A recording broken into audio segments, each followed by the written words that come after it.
From all, to all, with all, for all, through all, we thank the gods of creation. We thank the ancestors. We thank the forces of nature.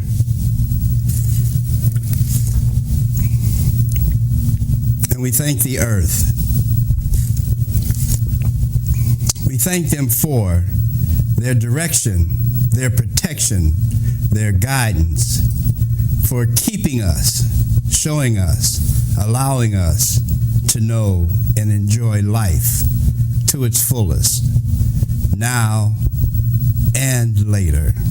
Black people who once loved with the slow march of time. Time was ours to hold in the soft, love-warm chambers of our hearts. And was we, the Afro mommies and daddies of a sun world, would turn our strands of hair into antennas to tune in the juju madness and syncopated love rhythms of Africa. And we loved with time, and we took the time to love, and with the right time we loved, and we loved time after time. Will we ever love again? Will we ever love again? Will we really ever love again? Or will we just sit and rot away with the brighter tomorrows in the skag field, rat-cluttered halls of our minds? Black people, what y'all gonna do? Black people, what y'all gonna do? Will the real black people please stand up?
Jumbo Habari, and welcome once again to Our Story, the program that makes being black positive, relevant, desirable, and true to a lost nation in America. A program that speaks to the historical significance of the original people of the earth.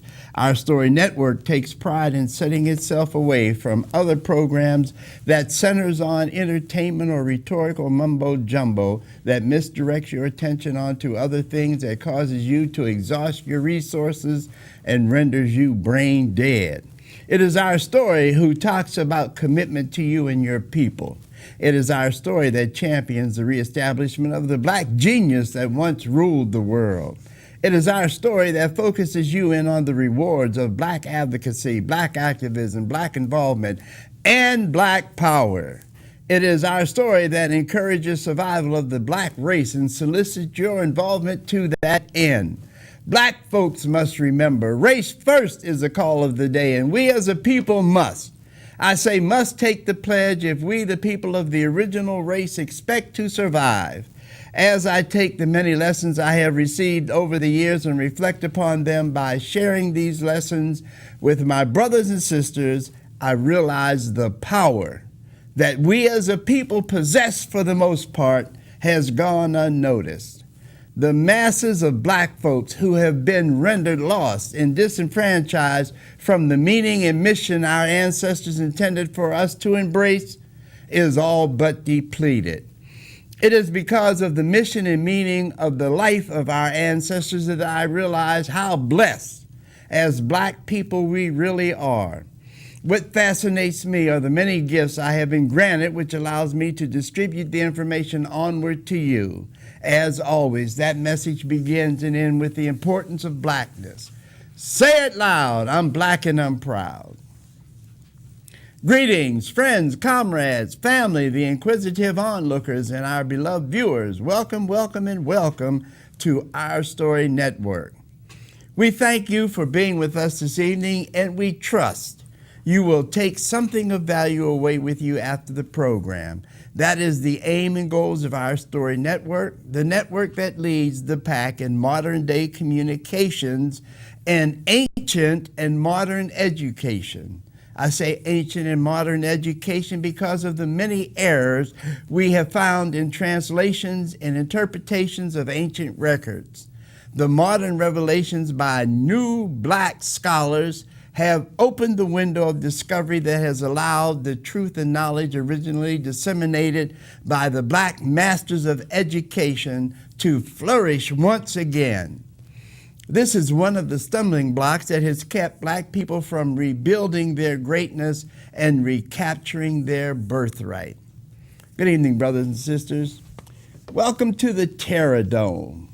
At least this is the way I felt after leaving the community forum to discuss the impact of racial symbols.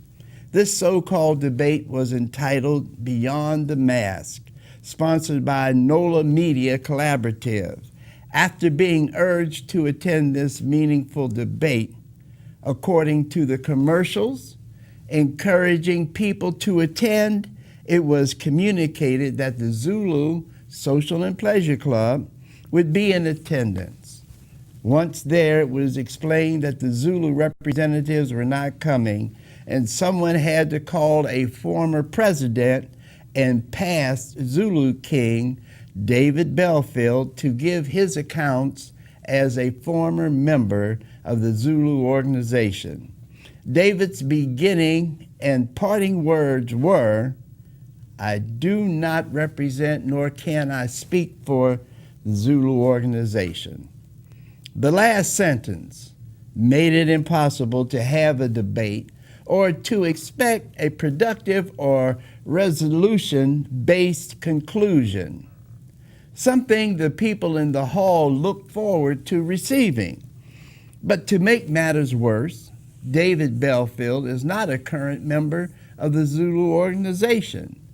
This by itself is troubling when the fight about contracts made to acquire another location for the Zulu organization was fought in open court, which questions the accuracy of judgment the Zulu organization fosters. For anyone who knows the Zulu Club, you can recognize the famous sights being displayed on your screen during Zulu Carnival election time. Imagine 2018, black people coming through slavery, Jim Crow, segregation, separate but equal, churches being bombed, and all of the atrocities black people have had to cope with during the 400 years of confinement blacks served in America. And we have a group of Negroes still enjoying the buffoonery whites instructed blacks to perform in and out of slavery. I understand what the Zulu organization is trying to say about wearing blackface, but the Zulu organization refuses to process why black people are offended by the blackface. Zulu members are not considering the impact they have on the entire population of black people nationally as well as worldwide. It is obvious the real Zulus traveled to America to participate in a cultural exchange, but the Zulu organization learned nothing when the Zulu tribe refused to wear blackface. So, critically thinking, what makes us believe the Zulu organization is capable of serving the black population of America and the world by eliminating blackface? The fact that Zulu organization has not publicly responded to the concerns of a large number of black people in New Orleans is proof that the Zulu organization is only worried about their wants and desires. To have a large congregation of people gathered at the Carver Center and not showing up at least to defend their position is proof the Zulu organization cares nothing about the people of New Orleans. In considering the people of New Orleans, here are a few pictures of the people who took time out of their busy schedule to at least hear what the Zulu organization had to say. It is obvious the people were cheated out of an explanation of the Zulu organization's position on why they prefer to continue the mandates of the white race in positioning black people in the posture of buffoon and minstrel shows, which allows the white population to gain membership and to the Zulu organization to wear blackface legitimately in black buffoonery. I must say, the Take 'em Down NOLA organizations were not only well represented both by numbers and intellectual thinking concerning the issues of blackface, but the fact that the audience received Take 'em Down NOLA with support and commitment gives way to the reality that black people in New Orleans want something better than just blackface. Blackface has had its day, and it's time for blackface to perish from the earth forever.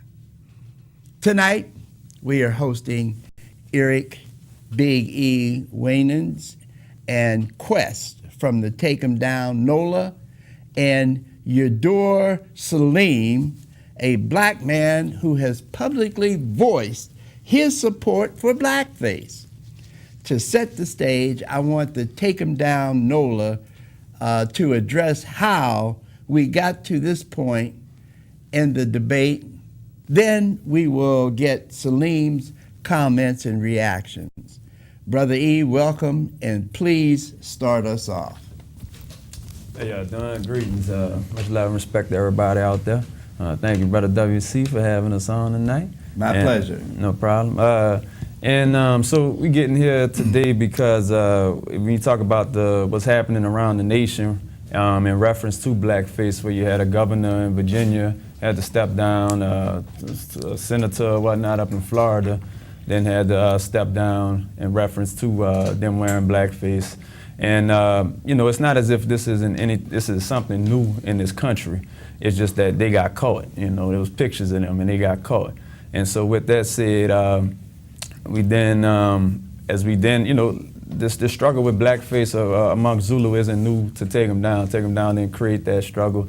That's something that's been going on for decades now, whether it was O.C. Haley, and her words against Zulu and them wearing blackface, Queen Mother Moore. There's been several other local activists as well as national prominent people that have spoke against Blackface. And some people have said more vicious things against Zulu as a whole, the whole parade, and whereas our issue was just with the Blackface alone. Keep doing what you're doing as far as parading and whatnot. Never was against Zulu as a whole, but just against, them wearing blackface, which is a bad representation of black folks, man. When you talk about racism, the point of it is to dehumanize somebody.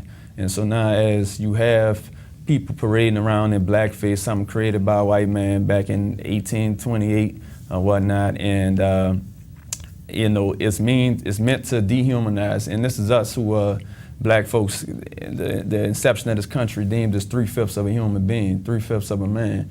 And so that's the structure of racism. You have to dehumanize somebody.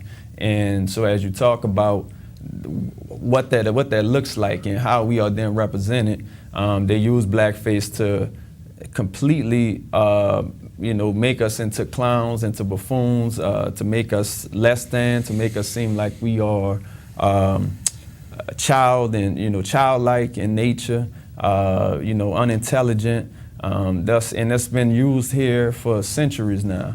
And so representation matters. And as the zeitgeist of the country was happening in this anti-blackface fervor, we then sent a letter to Zulu explaining, not only take them down, but people within the city, viewpoint on it and why it's detrimental to us as a people. The letter did not, wasn't received it was received by them, but nothing was done about it. We had intentions to be able to meet with them on a Wednesday for their weekly meeting and whatnot. And it seemed as though the letter was just pushed to the side or whatever. So we then, went out there on Broad and in front of the building and, stated our case. The point of protest is to, state your case, so that the dominant narrative and the dominant society isn't just what's accepted by everybody. And, so again, the purpose of protesting, the purpose of us marching and doing anything that we do is to control our narrative, like the name of the show, Our Story.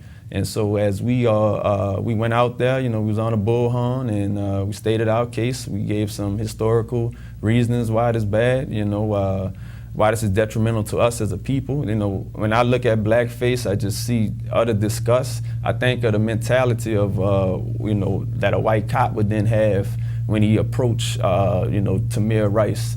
When they approached, the brother Jordan Davis in Florida, Trayvon up in Florida, and how that negative perception of black people is just instantly hits in your head, you know what I'm saying? And thug, criminal, drug dealer, all these negative connotations that associate you, that's been put in throughout American history, world history for that matter.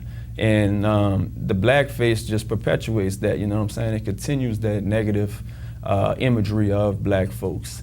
And so, we went out there and stated our case, and, to which the Zulu responded with coming out, they didn't want any dialogue on the issue or anything, so they came out and had a second line ban. And, did they think second line parading and everything of that nature.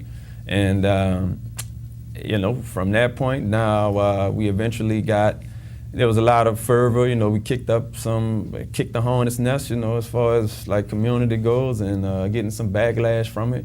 A lot of people saying that they don't like the approach. The same people that saying that they don't like the approach, they're not saying that they're in favor of blackface. They just saying that they don't like the way we went about, approaching Zulu or whatnot, and they don't like the way in which the optics of it, what people say, perception is your reality and whatnot. And but again, we stand with the belief of you educate, agitate, and organize. And so this isn't a struggle that's new. Just like with the statues thing, we are picking up the generational legacy of the work that's going on. Like I said, there's a scathing quote by O.C. Haley, Rita Castle Haley, that Brother Quest gonna eventually read and whatnot, and where she's against, and this was in the 60s, a lady that had Dryade streets named after her. She was against Zulu parading at all. She didn't want them parading at all. And whereas our thing is, we saying, man, do what you do, just take off the blackface. You know what I'm saying? Do what you do, make it into actual tribal paint, make it into actual, you know, what the Zulu warriors would wear and whatnot. You know, you come out there with some of the African-based tribal masks. You know, like put some fear in the white audience that's out there. You know what I'm saying? Put some pride in the black audience that's out there. Don't just continue to humiliate and you know, make us seem less than with that historical context of blackface. And to me, you know what I'm saying, like I equate it to like, you know, when you go at people about white Jesus and the fact that, man, that imagery is so widely accepted, you know, because we don't know anything else. You know, like I should say that we don't know, you know, it hasn't been taught to us. It hasn't been, you know, like this is a deep educational piece. You know, by me being in the city my whole life, I wasn't fully, you know what I'm saying, aware of the impact of blackface until I started becoming more conscious, that I started reading more, and I really, you know, steeped myself in history. And so with all that said, there was a forum, you know, after the uproar, WBOK had put on a public forum at the Carver Theater in which Zulu was invited and to understand, had accepted the invitation and as well as Em Down NOLA, and we showed up and they didn't, and it was a case of now you have where there's still a community uproar, and you know, it's something that we're gonna still continue to struggle on. And I want to get Brother Quest, if we could, to make some comments. Yeah, good evening. Glad to be here, glad to be back. Peace and love to all my peoples out there.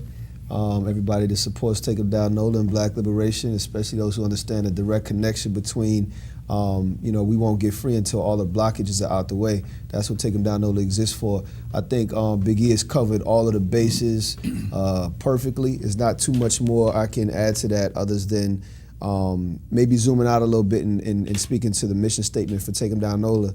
We exist specifically for the removal of all symbols of white supremacy as a very, very, very necessary part of the greater struggle.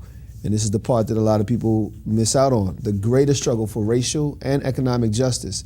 And we understand that those symbols are just an access point. They're the nerve center of the body of oppression. And a lot of times, you know, our people may not recognize, you know, the forest for the trees. And if you don't zoom out, you know, enough, you're not going to see that, you know, things are placed in this environment strategically. And it's been like that since we were pulled off of slave ships 300 years ago, 1719 in Algiers. As long as the colonization experiment has been set up, as long as Europeans of all different backgrounds, from French to Spanish, Spain, you know, the English, the Dutch, everywhere they went with a strategy and a plan for what they were going to do to our black bodies and our lives. And until we wake up completely to what that strategy is and how it's operating, we're not going to understand why we have the outcomes that we have. So the reason why we created our coalition 4 years ago this summer is because at the time we saw a crisis moment that we wanted to seize on and use as a teachable moment. And what we understood is, you know, folks mostly in our late 20s and early 30s and even beyond, and God forbid elders who've been doing this for like 40 years, is that state-sanctioned violence, police brutality is a byproduct of a system that's designed to do that to black bodies. And that even though it's the moment that we all wake up at, it is not the only place where we're being murdered or where our lives are being devalued and lessened. We understood that you know, that murder, that killing of Mike Brown by Darren Wilson, that killing of Trayvon Martin by George Zimmerman, those are just exclamation points on a long-running life sentence of oppression. And if you can trace every word within that sentence back to its core and its root, then you can understand that, okay, it's not just going to result in this dead body all the time, but even when it doesn't, you're still being oppressed. You're being oppressed when you, you know, get denied that bank loan, and that's racial injustice and white supremacy. You're being oppressed when, you know, your kids get the leftover textbooks at the school that they go to that's named after the white supremacists. You're being oppressed when you get the food deserts and the lack of access to good food in grocery stores in your community until they kick half of you out, gentrify it, and then make a new grocery store for the new white people coming in. You're being oppressed when, as a result of the lack of access to good food, you have higher blood pressure, heart disease, sickness that results in, literally, you can go to certain neighborhoods in New Orleans and see a 25-year less life expectancy amongst black people in the community, and then you cross over to the other side or go by St. Charles where there's money, right, old money that was earned off our ancestors' backs, and, you know, God forbid, whoop-de-whoop, big surprise, they're living longer than us because they have access to all of these things. So we said all of that. I say all that to say that, you know, because a lot of these things are slept on and not acknowledged, and we don't acknowledge the way that we're being oppressed on a daily basis, we had to seize big moments in the media like the murder of Mike Brown 4 years ago, or the non-indictment, rather, of Darren Wilson 5 years ago this summer, and use that as an opportunity to draw attention to the whole system. And so when we highlighted the symbols, we were saying, look, this symbol is here on purpose.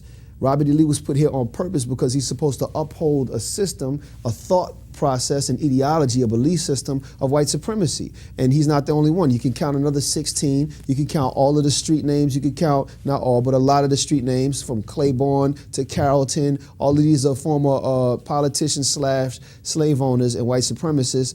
And then you can count the schools as well. And so it's so pervasive, it's so everywhere, it's in the air so much that we were like, you know, we're not gonna get anywhere complaining about getting murdered in the street if we don't use this opportunity to indict the entire system. And so when we said that, and we pushed vehemently, adamantly for months, we were trying to create a bigger, larger conversation that would spread around the city and hopefully beyond, and it would create a conversation about what does it mean to live within the parameters of white supremacy and how do we deconstruct it every day, because it works against us every day.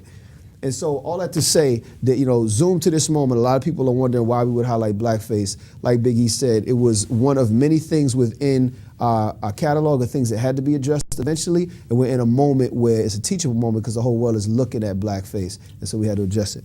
I want to let the audience know that the phone lines are open. I do know that we have someone on the phone, but I'm going to ask that they just hold on, because we have Brother Salim, who has a different viewpoint, and once he gives his position, then I'll open up the lines for you. Brother Salim, welcome to our story, and let me introduce you this way.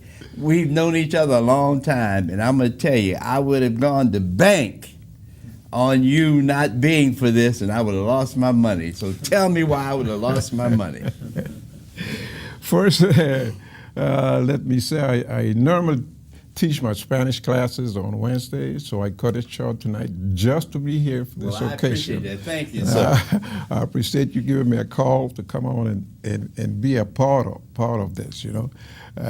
You are number one on my list in terms of community activists. No, thank you. Along with the Malcolm Subers, and I see some of these young ones coming up now, you know.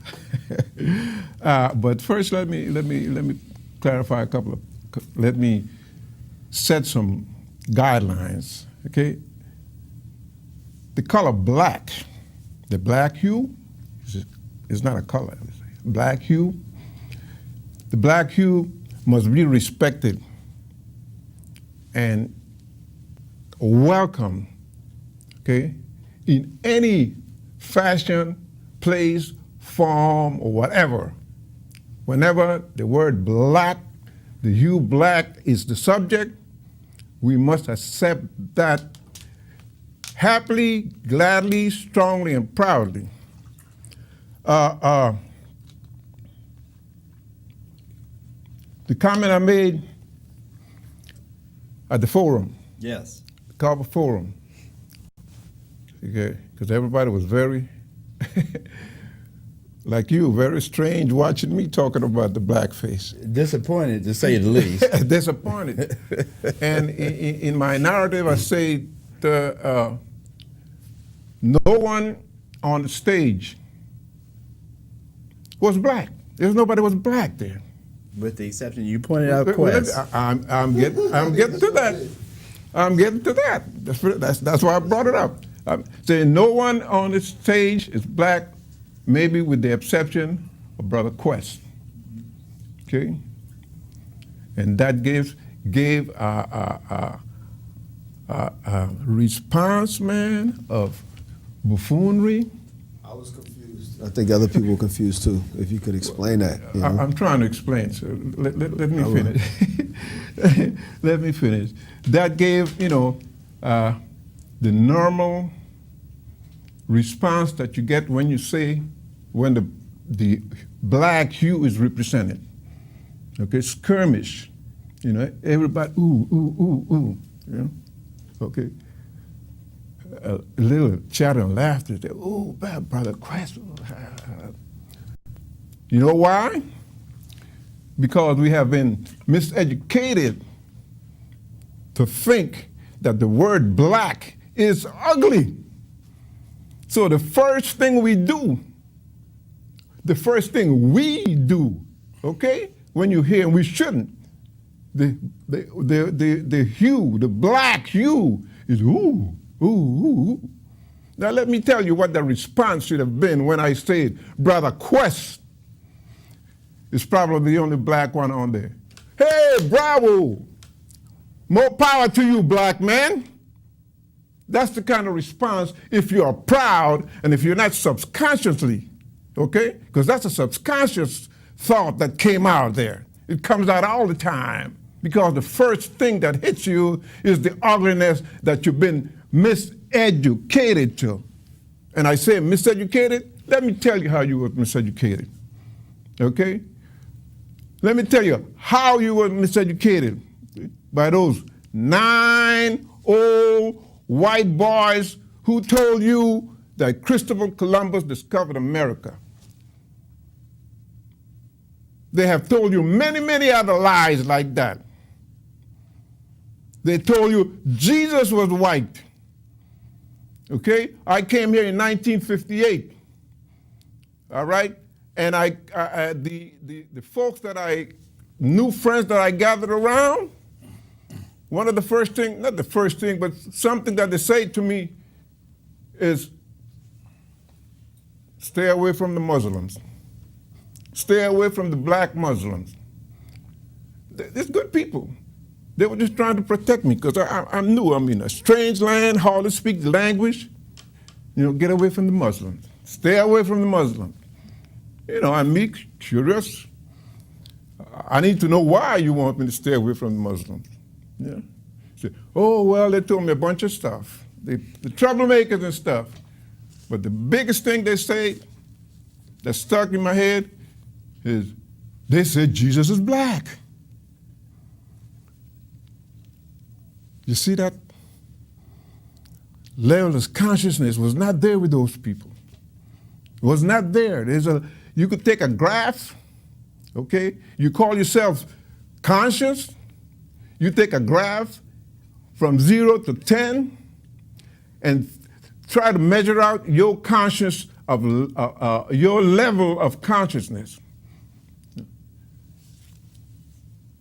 My question was, well, why is it? What's wrong with it being black? All of a sudden I felt proud. Okay, 20, 30 years later, I'm running for mayor of the city of New Orleans. And I'm coming from a meeting, I passed in front of Brother West's shop. And we sat down and chat about what I was doing, And I brought up the issue about Jesus being black. Brother West said to me, Jesus was not black, Jesus was a Jew. Jesus was a Jew. That's the first time I heard that. Now, when I heard the Farrakhan saying Jesus was black, there was, on that graph, there's a level of consciousness that came to me on that issue. When I heard Brother West, 20, 30 years later, whatever it was, say to me, Jesus was a Jew, my level of consciousness moved up. We continue to take and accept the black issue as a negative, ugly one. Zulu should have no reason to excuse themselves for whatever from doing what they're doing. The Zulu Social and Pleasure Club owes no apology to anybody or any group for proudly holding with great esteem their ancestor warriors, Bantus, Chakas, Mau Mau, Mandingos, Zulus, by giving them the highest honors when occasionally trying to adapt their persona. Like the Take a Knee issue with Colin Kaepernick, the anthem and the flag thing was only a distraction used by subconscious distraction used by ourselves because it's been imposed to us by them 9 old white men. Take you away from the real issue. And we fall for it. We fall for it. The black hue, in your first thought, is the worst of it. Instead of praising it, you should, well, I just thought about that. Brother Martin School, Catholic school, pays the highest honor to a group of assassins, a group of terrorists who over 200 plus years ago went on a rampage to kill, murder, demolish, and try to wipe off from this planet anything that was not Christian. They did the very same thing, anything that was not a Muslim, wiped out everything that was not Muslim. Okay. The ISIS did the very same thing. The pendulum went all the way around. They tried to wipe out everything that was not Muslim. So, Salim, let me understand this, because I understand what you're saying about the Bantus, the Zulus, and the other, but how do you support your position when Zulu is not holding the Zulu or the black person in reverence? They are poking fun at them with the rest of the dress that they put on, the drunkenness that they perform during Mardi Gras. Have you ever seen a drunk Irishman with a kilt? It doesn't matter. It doesn't matter about an Irishman. I'm talking about someone representing black folk. I'm concerned when someone is representing black people in a manner that Zulu does, and then we all only foundation that we have for that is the minstrel shows. The only foundation we have for that is when white folks put blackface on, and then they want to act stupid. They want to act as if they don't understand. They want to act just like a buffoon. So it's an issue of narrative. It's an issue of context, man. So a lot of what you just mentioned in terms of like blackness and being proud of it, just like you called me out and cited me last night, trust and believe. I am fully proud of having as much melanin as I do. Let me finish what I said, because I just listened to you 10 minutes. Let me finish what I'm saying. I say the crowd. Let me finish what I'm saying. Let him finish your all right? Point being this. The context for blackface precedes Zulu's tradition by 91 years. 1828 is when it was created in America. Zulu adopted it by way of that very context through a minstrel show at the Pythian Hall in 1909. So they didn't abstractly reach for love for Zulu, and if they did, they missed. If they were reaching for love for the Zulu people, they could have just worn their own natural dark skin. Or if you want to black up, don't do the eyes and the mouth. But when you do the eyes and the mouth, you are doing the minstrel tradition. That is not celebrating us, that's degrading us, and that's the only definition for blackface. We have a caller. Wait a minute. We have a caller. I want to go to the phones and let the caller in that they've been holding on for a while. Caller, I want to thank you for being so patient and for participating with us tonight. Make sure you turn your TV all the way down. Listen and talk to us directly through your telephone. Caller, what is your question or comment? Yeah, well, greetings. I'm glad to be allowed to express my opinion. I'm just expressing my particular opinion, whereby I don't support the wearing of menstrual face that was developed by whites to do that. I do think we're not being fair to Zulu, and we're not looking at the historical context of this black organization that black working class men developed to have a place in carnival celebration. Now, carnival is a day you act stupid. It's a day you do stupid stuff, not a day you act real serious. And to project the Zulus as if they're white supremacists, I think is skewed on our part. Yes, should the Zulus change in aesthetic to maybe reflect more accurate of continental African culture? Yes. But should we be squabbling over ourselves and getting into some beef with them? I would like to see conscious African Americans protest these Vietnamese and Arab stores in our community that suck the blood of our people every day, that sexually exploit our women every day, and that mistreat our people. These Koreans who own beauty supply shops, and tell other blacks they're not going to allow them to come into the market. You know, we need to have more protests against environmental racism. You know, but to go to the Zulus, an African American organization that was started where black people were at their best, putting money on the table, helping each other, and keeping this tradition, something we've forgotten about. I think that's unfair to paint them like they are the uptown white St. Charles Avenue people. You know, and the squabbling that this is creating is counterproductive, and nothing good is coming out of it at all. And I think that... So, caller, wait a minute. Yeah. So, caller, so you're saying that to leave the status quo where it is and for them to continue to perform in this buffoonery in blackface, this minstrel show? You're supporting the minstrel show? Well, let's be fair. Let's be fair. Let's attack all buffoonery. I don't appreciate African-American people wearing braid hair, going out committing crimes, and hurt other black people wearing so-called traditional African hairstyles. That's buffoonery, okay? So we need to be consistent when we call out so-called buffoonery. You know, this is overkill. I'm lost there, but thank you. I appreciate you calling, my brother. Do you want to respond? Yeah, so look, we take them down NOLA. We never said that Zulu themselves were white supremacists, you know what I'm saying? We're not stupid here. Like, we saying that imagery of blackface perpetuates white supremacy. That wasn't something created by us. That was something put on us. You know, just like these last names that we walk around with. That was something that was put on us, you know, just like us accepting white Jesus as our savior. That was something that was put on us. Just like me, as a graduate of McDonald 35, one of the largest slave owners in all of Louisiana.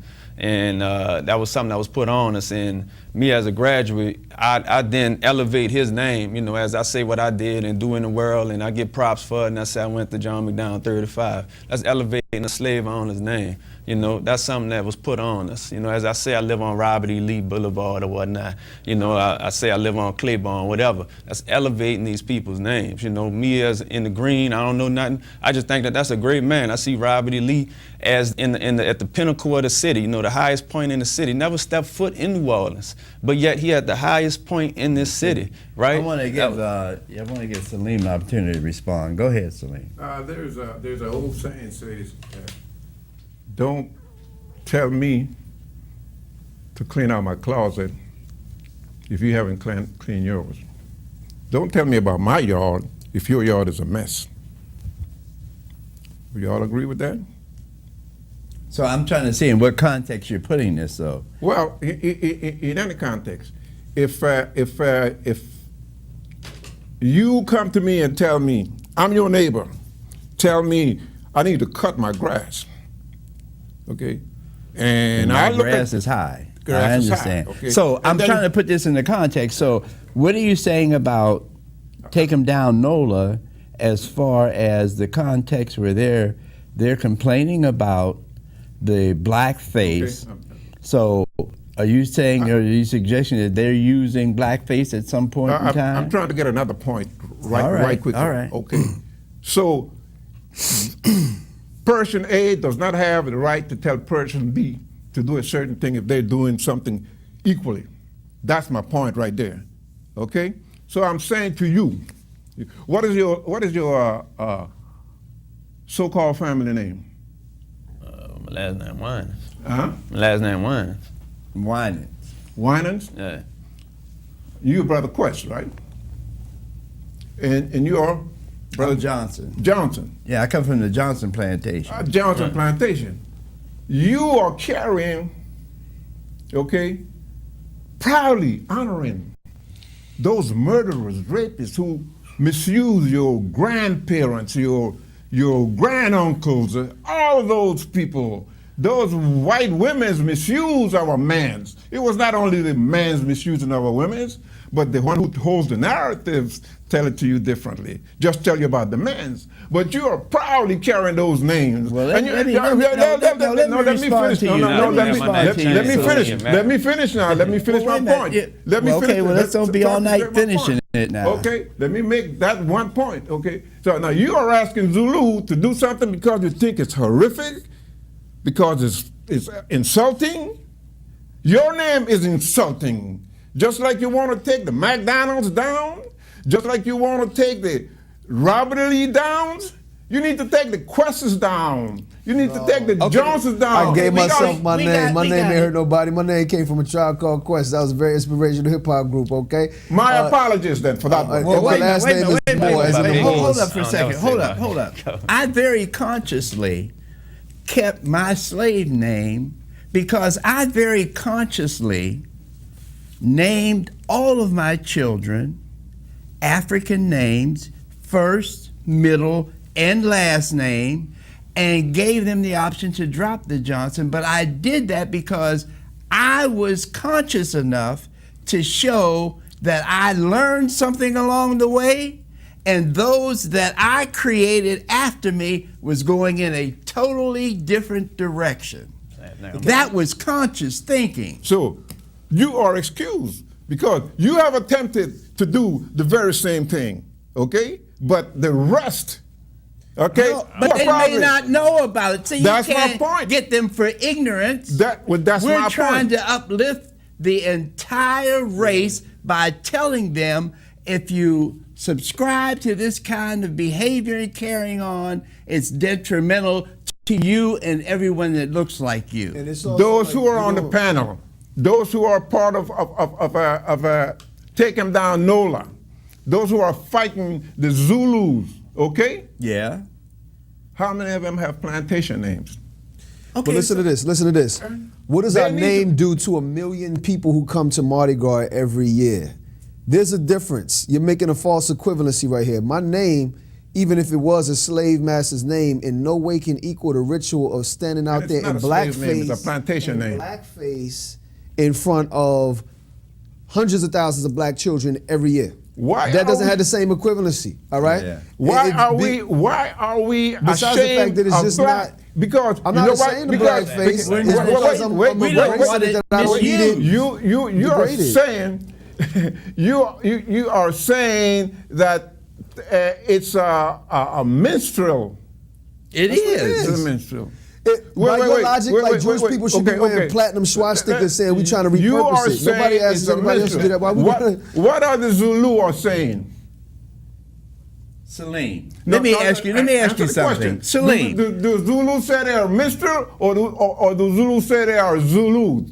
No, they say they're minstrels What by do the their Zulu people actions and say? behavior. The real Zulu people said they don't know what they're doing. They're offended and confused. And some real Zulu people have gone on record as saying they don't know why people are using their name out of context like this. So the same thing that a lot of people in New Orleans are fighting for their local tradition, Vusuma Zulu traditions go back 10,000 years at least. And the least we could do as Pan-African, diasporic African people to respect ourselves and our blackness universally and globally is respect our brothers and sisters in South Africa who don't want their name used out of context. There you go. There you go. If you love and the blackness. other thing, Salim, how come you haven't told them or somebody told them instead of using the blackface, why won't they go out there with whiteface? If they're supposed to be the buffoons for whites, if they're showing or satiring but who's- the whites, why haven't they put on whiteface? That's a satire. Where the It's a joke. satiring? That's what That's what they say that they're about. The origins. The origins is about It's they went to a satire. minstrel show and they said that this is what they think of us. Okay, they went to a minstrel show which depicted black people in a negative way, and they then accepted that as we gonna flip it. You know what I'm saying? And they put the blackface on and started parading around, and they said they couldn't afford the mask and whatnot. But they intended for it to be satire, but it's.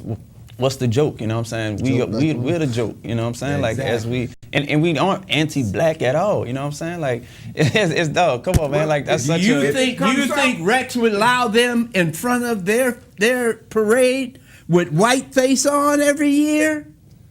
No, I can tell you this now. And that brings us to No. a very important point. This is about more than just the symbolism. It's about the system behind it. Every time we go to Mardi Gras, we are getting a ritual that's supposed to design our mind for how daily life works here. Black people open up as the court jesters, right? They open up as the second fiddle to the real rulers of the city, who's Rex. And this is also for everybody who ever said, why don't we address Rex? When we address those monuments, we are addressing the people who control Rex, all right? When they come out dressed in a Klan's face, they know that they could do that because they already put all these monuments up there to let you know who's in charge. And so when we come out there on a Mardi Gras day, we are watching the dynamics of the socioeconomic system in New Orleans at work. You're watching and this ain't working class black folks necessarily some more. They're working class technically, but this is kind of like our upper middle class black folks. And they're up here in minstrel to perform for the upper rich white ruling class who comes after that, who takes the main show. Meanwhile, the poor working class black people stand there and wait for coconuts and plastic. My like it's treasure. understanding is that Zulu, the meaning of what they're doing, okay, is promoting, uplifting the blackness of Zulu, not the minstrels, not the minstrels. And whether Hold it, Slim. We're going to have to. We have the fastest hour in television, so we're going to have to cut it there and schedule another evening so that we can revisit this. But we have about a minute left, so I want to give each of you about 10 or 15 seconds to close out. Salim, I'll start with you. Okay, Cinderella, Snow White, Mirror, Mirror on the Wall, Fay Ray, the whitest white girl ever, was placed in contrast to King Kong, the ugly one. Who you think King Kong was representing? The black man. Okay. Because they taught you, those are lessons that came down forever. Okay, my brother Salim. Quest, you want to go? You just kind of proved our point. Symbols reflect systems, though. More importantly than just the argument about the symbols is about the system behind it. We live in a city where we have disproportionately less resources, we have less access, and all of that is symbolized by the way that we're still made up to dress as the minstrels for the rich white ruling class every Mardi Gras. We need to take this as a teachable moment and change it. Big E?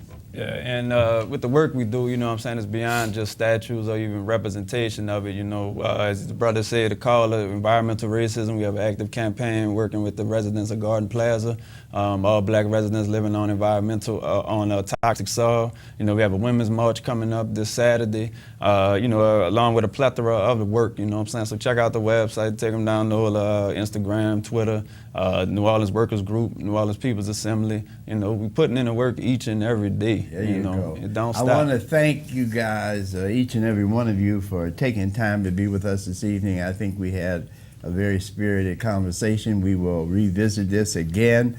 Anyone out there that may have a different view, contact me and we'll see if we can't get your view here on our story. I want to thank you for being with us tonight. I want to remind you that you will be able to see this again on YouTube at Our Story Network TV show, and that will get you on YouTube. So we thank you for being with us. If you need to contact us, they're going to put the phone number up, and keep us in your thoughts. Stay strong, stay black, but most importantly, stay committed to blackness. Until we meet again, brothers and sisters, Yehoro Sasa Umgawa.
way, there was Dr. James welding cords around a copper frame. We sing songs not for the accolades, to lift voices like a helicopter blade. High in the listening skies, my eyes glisten and tears drop down like rain.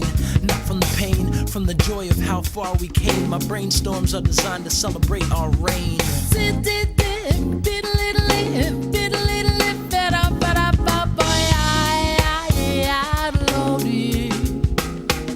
Yeah, when you put it in perspective, the collective, monuments erected, continents affected, presidents elected, ancestors making moves with the music we've been blessed with. We use it to keep communities connected. Through harmonies, a harmony is collected. Reaping the fruits our foremothers invested. Lift every voice till freedom has manifested. Come on, yeah, lift every voice till freedom has manifested. Come on, listen, lift every voice till freedom has manifested.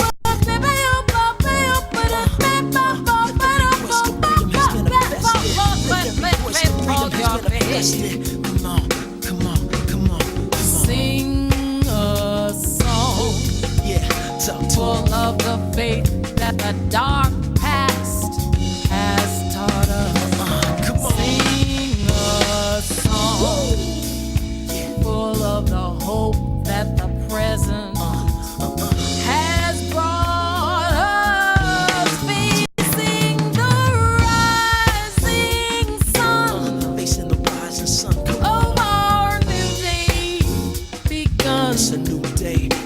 Let us march on Yeah. till victory is Yeah, won. until victory is won, come Till victory is This is won. victory music. Come on, I hope you feel it. Yeah.